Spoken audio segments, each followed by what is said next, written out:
Good morning, world. I realized over the weekend how long it has been since I shared a Bits of Bravery story. I was out walking with a good friend of mine on Friday afternoon, and she brought this up, and I had really forgotten about it. I came back and I checked my notes and saw that I had um, presented 24 of my goal of doing 30 bits of bravery. And so here I am back with number 25. Number 25, this is a good one, and this is one of those examples of when we can get in our own way. I had this vision, and I'm not quite sure where it came from, to start a podcast. So I thought about it, mulled it over, considered it, put all of these obstacles in my way. I thought of the expense. I figured I would need this really expensive microphone. I thought I would need special software to be able to do it.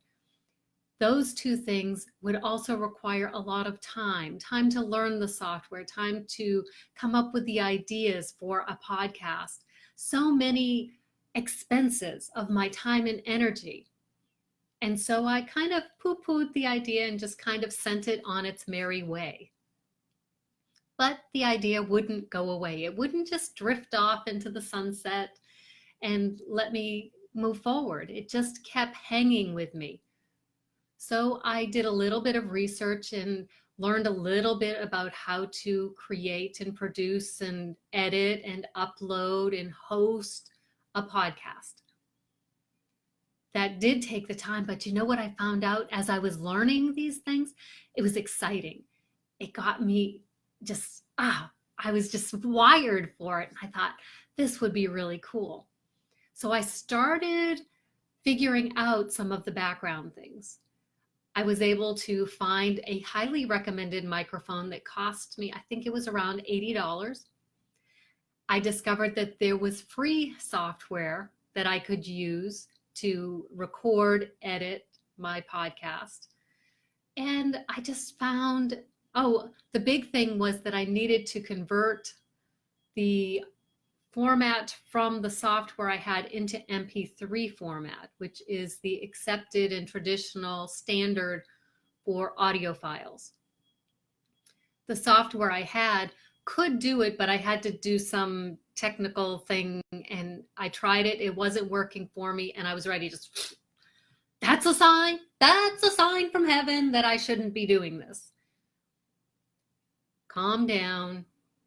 The idea, that niggling thought in here and in here didn't fade away because I couldn't convert these files to an MP3 format. So got onto the Google Master and I did a little bit more research, found an online solution to do that. So it was all taken care of. And I thought, I've got this. And then you know what happened? Then the doubts started. Who's going to listen to it? What if you run out of topics? One of the statistics I had learned while I was researching how to create a podcast is that most podcasters never get beyond the 7th episode of their podcast. Most of them. I don't remember exactly what the statistic was, but I'm thinking it was like 85 to 90% of podcasters. They come up with this idea, they invest the time and the money in a microphone and learning software, and then they never do anything beyond a few episodes. And I thought, what if that's me? Do I want to take the chance to actually announce to my friends and family members that I'm starting a podcast, only to have it fizzle out after 3 or 4 or 5 episodes? That was a real concern for me. But I thought, you know what? I am feeling called to do this, so I am going to do it.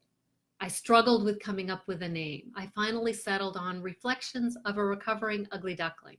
I knew I wanted to talk about self-development topics, the inner voices that we listen to that hold them back, the same inner voices that were trying to prevent me from creating this podcast. So I came up with the title, I created some cover art, spent way too much time on those things because that's one of those ways we have of procrastinating, putting off what we want to do, what we feel like we should be doing. Excuse me. But I moved beyond that and I announced on Facebook that I was starting this podcast. Really had no idea what to do with it or how to promote it to the world. And to be honest, I still don't. But I am so excited to share with you that even though I started from this place of fear, this place of doubt, this place of wanting to remain invisible, even though I was feeling called to become more visible, tomorrow I publish my 86th episode.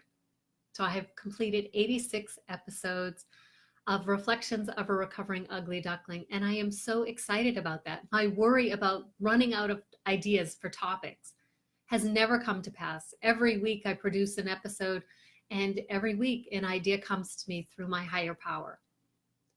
I'm sitting here sometimes at the keyboard saying, okay, God, what's it going to be this week? And he always gives me an answer. So that fear of not having a topic has kind of diminished. There are still days I question. It's like staring at a blank piece of paper when you're a writer or an artist. It's like, where's the creative burst? Where is it coming from? Where will it disappear?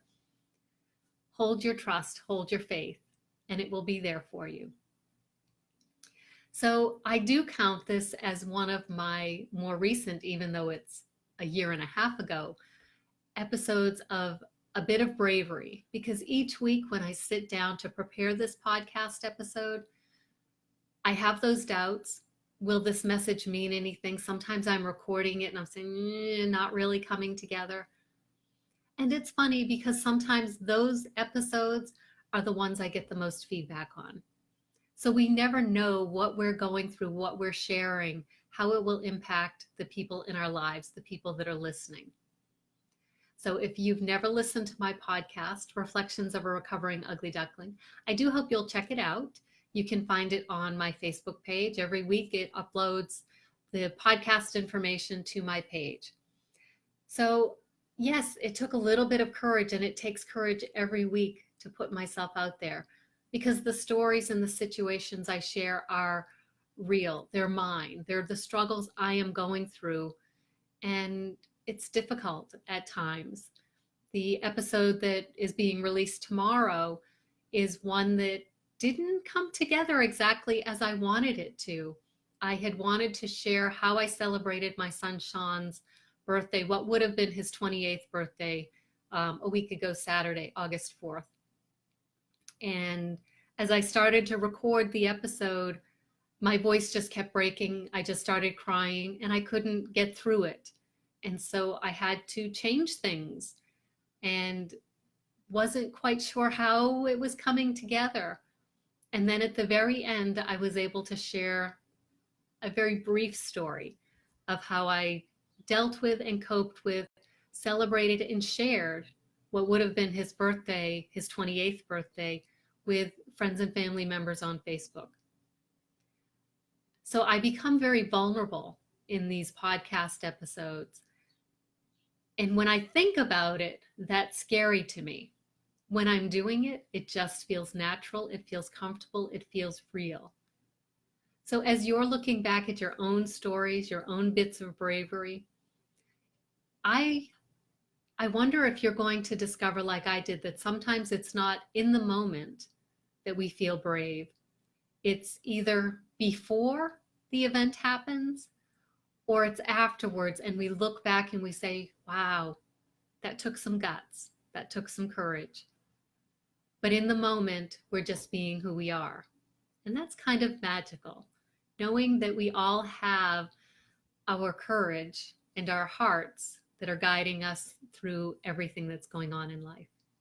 So that's this 25th bit of bravery. And I'm going to look, I do see there are some comments down there. Hey, Nicole, happy Monday to you.